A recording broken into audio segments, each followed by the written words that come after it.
Ok, let's go. Donc là, dans cette vidéo, je vais vous présenter exactement comment Lucas, un coach sportif, a scalé de 0 à plus de 11 000 euros par mois. Quels sont les changements qu'il a pu effectuer. Et voici comment on va essayer de l'amener jusqu'à 30 et 40 et 50 000 euros par mois avec Upscale. Donc on est parti. Donc il a rejoint en plus de ça récemment Upscale. Donc il a fait cette partie de présentation très rapidement. Donc il disait justement qu'il avait déjà fait des programmes au préalable, voilà, il s'est épuisé en investissant beaucoup d'énergie justement dans des approches organiques, pas de résultats derrière. C'est forcément après qu'il a commencé à découvrir justement ce que je faisais, et en mars, réussi 11 000 euros de cash collecté. Et donc là forcément on va essayer de l'amener justement les 30K avec Lucas et son petit témoignage qui est juste ici, on va l'écouter ensemble. Les gars, je vais vous parler de mon expérience avec maths. Alors moi j'ai rejoint Upscale il y a une semaine. Il faut savoir que en septembre 2023 j'ai fait une formation qui m'a coûté très cher, qui m'a permis d'acquérir des bases solides, mais qui n'a pas du tout tenu sa promesse au niveau du scaling, tout simplement. Et donc, j'ai cherché autre chose qui me correspondait mieux, parce que là, c'était que de l'organique. Et c'était usant, c'était des heures et des heures de taf. Et j'ai cherché autre chose, et petit à petit, je suis tombé sur le contenu de maths, le contenu gratuit. Et ça me correspondait totalement, donc je me suis dit, let's go, à fond. Et en février, donc j'ai commencé en janvier, et en février, j'ai fait 11 000 euros de chiffre d'affaires facturé, et 3 000 euros de cash collecté. Et en mars, du coup, j'ai mis en place aussi de mettre en avant plus les paiements totaux directement. Et j'ai fait 11 000 euros de cash collecté. Et à partir de ce moment-là, je me suis dit, mais si le contenu gratuit fonctionne autant, let's go. Nice, exactement. En plus de ça, il y a des récentes victoires justement. Si on revient, donc on avait fait justement l'appel de lancement, et directement juste par la suite, on a fait des nouvelles choses à mettre en place. Forcément, 11 000 euros par mois, c'est vraiment le petit début. Là, il y a plein de choses justement. Il y a plein de contraintes dans son business qui ne lui permettaient pas forcément d'aller beaucoup plus haut. Là, forcément, il y a beaucoup de choses, dont l'augmentation forcément le prix, et le lendemain prévu 1200 euros. Et forcément, il avait même des questionnements sur comment closer, etc. On l'aide justement, mais en tout cas même de l'autre côté, Anthony qui finit une semaine à 2400 euros, Fanny qui signe plus de 3 clients à 3500 euros en seulement 30 jours, ses clients, et je pense qu'elle a signé 5 jours, avec des pay in full pour la première fois sans objection. Coralie qui commence à relancer justement la machine parce qu'elle était complètement full de clients, donc elle prenait plus du tout. Valentin avec un premier pay in full 1000 euros. Cédric qui fait 3700 euros, 3750 euros de cash collecté en une journée, ce qui fait donc 5500 euros contractés au total. Et également de l'autre côté une offre d'ascension à 2800 euros. Lucas justement, c'est lui avec 1200 euros. Alex qui revient avec un closing à 1600. Fabien avec un pay full 1000. Nash, Alan qui ont rejoint récemment et qui vont commencer à avoir maintenant, on a fait l'appel de lancement, ils savent connaître exactement les step by step dont ils ont besoin pour scaler à 40K par 10K par mois pour eux. Carole qui a lancé, elle est au Japon en ce moment, pourtant elle génère des rendez-vous en total automatique, donc je lui ai dit on a du boulot lorsque tu vas rentrer. Et Alice justement qui a scalé également, qui fait partie maintenant de l'Upscale, l'équipe d'Upscale qui a scalé à plus de 10 000 euros par mois, je pense que c'est 12 000 euros par mois de cash collecté. Les 2 derniers mois, et justement il a rejoint justement l'équipe du Scale pour créer en fait des appels hebdomadaires. Donc on a les appels hebdomadaires vis-à-vis du setting, et c'est elle qui va s'en charger pour aider d'autres personnes justement dans Upscale à gérer mieux leur setting et finalement enlever cette contrainte du setting pour scaler inévitablement. Donc Lucas, qu'est-ce qu'il a fait concrètement lui? Comme vous avez pu voir, forcément, il commence à déjà encore plus de painful en l'augmentation de prix. Quelles sont les choses dont en réalité il a mis en place? C'est simple. Forcément, avant, il s'est fait vendre sur de l'organique, comme la plus grande majorité de personnes. Malheureusement, c'est extrêmement fatigant. On croise les doigts et voilà, Lucas est parmi encore une dizaine d'autres de mes clients. C'est extrêmement énergivore pour en fait ne voir que très peu de résultats, et finalement on se pose la question, est-ce que je quitterais simplement ce monde de coaching sportif en ligne pour sa niche, et que finalement ça ne vaut même pas le coup, et que ça marche pas du tout. Ça marche, mais il faut simplement avoir les bons systèmes, et typiquement voilà, il a commencé à impliquer simplement la publicité et tout ce qui est du coup le funnel de manière globale. Et du coup à notre appel de lancement, ou du moins même le fait de rejoindre Upscale, il y a différentes choses dont on va mettre en place. Parce que lorsqu'on a regardé justement les contraintes, c'est que de 1, forcément, il y a uniquement une publicité qui est au top of funnel qui tourne. Ok. Il n'y a pas forcément de système dans le middle of funnel concrètement, pas de système de setting complet au sein de son business. Une offre low ticket qui vendait vraiment un 1K jusqu'à présent. Là, on va commencer petit à petit à augmenter vis-à-vis encore des croyances limitantes qu'il pourrait avoir. Pas de système pour gérer son business via les metrics. Ok, il lui manquait, et je vais vous présenter dans un instant qu'est-ce que je veux dire par là. Pas de système en interne de recrutement, des talents, des formations en un clic, tout ça il n'y a pas. Également, comment gérer l'équipe dans le futur pour en fait avoir une croissance inévitable. Donc la résolution, forcément, rejoindre Upscale, obtenir tous les systèmes et l'écosystème d'acquisition client dont il a besoin pour scaler. Et le scaling, c'est to be continued concrètement. Donc, en fait, ici, on peut voir qu'il se situe un peu à cette étape-là, d'accord. Donc, en gros, il est ici, c'est-à-dire, voilà, il a quand même beaucoup de clients à gérer. Là, il commence à déléguer petit à petit, augmenter les prix.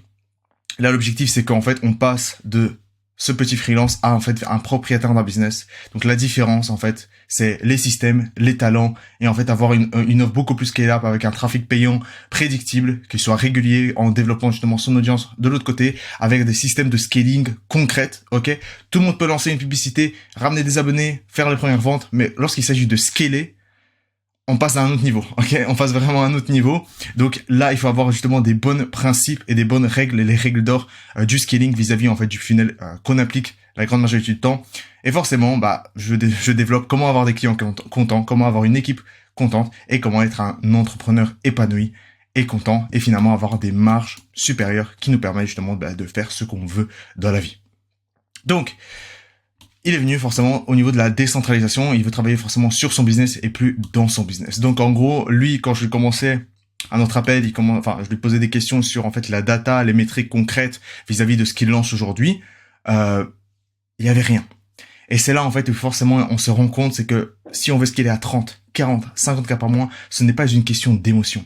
C'est une question de la data, des données. En quoi, de manière chiffrée, la prise de décision doit être basée. Ok ? La prise de décision doit être basée uniquement sur de la data. On voit la data aujourd'hui, on voit qu'est-ce qui se passe, on voit les contraintes. Lorsqu'on voit les contraintes, la tâche là avec le plus d'héroïque qu'on peut faire durant la journée, c'est d'éliminer cette contrainte. Parce que la contrainte, elle nous bloque, elle nous limite au niveau de la croissance. Donc on a besoin de connaître les contraintes, et pour connaître les contraintes du moment, il faut traquer. Que ce soit, parce que si on revient sur le funnel, il y a plein de contraintes. Et au niveau de la data qui doit être construite, au niveau des publicités de manière globale, de manière détaillée, quelles sont les statistiques générales, le CPL, ici, justement plus de cet aspect-là, combien de pourcentage vis-à-vis du setting qui se déroule, le pourcentage par DM, le pourcentage de réponse et le pourcentage de closing vis-à-vis des Calendly, ok. Et si ce n'est pas des Calendly, quelle offre on pourrait proposer d'autres? Et ensuite, forcément, tout ce qui est au middle funnel avec des appels sur le taux de closing, show up rate, quelque chose de classique. Mais tout ça doit être traqué. Et également, lui, ce qui a beaucoup kiffé en plus de ça, c'est vraiment en fait avoir un tracking de tous ses clients en un seul endroit et surtout un onboarding en un seul clic. Parce que oui, chez Upscale, on propose en fait la manière de installer un onboarding en un clic. Il y a simplement un formulaire à remplir et il y a tout l'onboarding qui se déroule en un seul clic. Tous les envois des contrats, tous les envois des emails, tous les envois des relances, des formulaires de feedback, quel formulaire de feedback extrêmement envoyé, le formulaire d'intégration, en un seul clic. Et c'est ça qu'on appelle forcément la systématisation et commencer vraiment la décentralisation. La décentralisation n'est pas uniquement sur un aspect d'humain, mais beaucoup plus également sur l'automatisation. Comment s'échapper et se retirer des tâches répétitives. Comme justement la grande majorité du temps, c'est l'onboarding. L'onboarding prend énormément de stress et prend également énormément de temps. Donc comment on peut faire en sorte d'être le moins que possible et automatiser le plus que possible cette étape-là? Magnifique, c'est justement ce qu'on propose dans Upscale. Et du coup, forcément, c'est tout ce qui est également le système de setting. Il avait participé justement à notre premier appel de groupe les jeudis. Et il m'avait dit qu'il a déjà rempli un carnet complet des choses à mettre en place uniquement par ce premier appel, typiquement de groupe. Et il avait dit, voilà, on a fait l'appel de groupe et l'appel de lancement. Il a dit qu'il a déjà rentabilisé, on va dire, d'une certaine manière en termes d'information, de tout l'investissement qu'il a pu faire chez Upscale. Ok, des fois, moi, ce que je dis toujours, c'est que des fois, on est vraiment à quelques informations et insights près à scaler et vraiment passer à un next step au niveau de son business. D'accord? Donc là, il s'est dit, bon, bah, on est parti pour l'instant. On est sur 6 mois. Ok, on va voir comment, dans le futur, Upscale est-ce qu'il sera toujours sur 6 mois le programme? Mais typiquement, voilà, il sait pertinemment que le mec, il a 4 appels toutes les semaines avec toute l'équipe d'Upscale. Une formation complète chaque jour, du lundi au jeudi. On va voir si vendredi on pourrait pas rajouter. Mais jusqu'à présent, Upscale, c'est de cette manière-là, c'est de l'optimisation brutale concernant des formations du setting, du closing et tout ce qui est ads, et mindset et scaling au niveau de cette partie-là. Et du coup, Upscale, forcément, elle donne également tous les accès à tous les systèmes et infrastructures que chaque coach a besoin pour scaler inévitablement son business de coaching en ligne.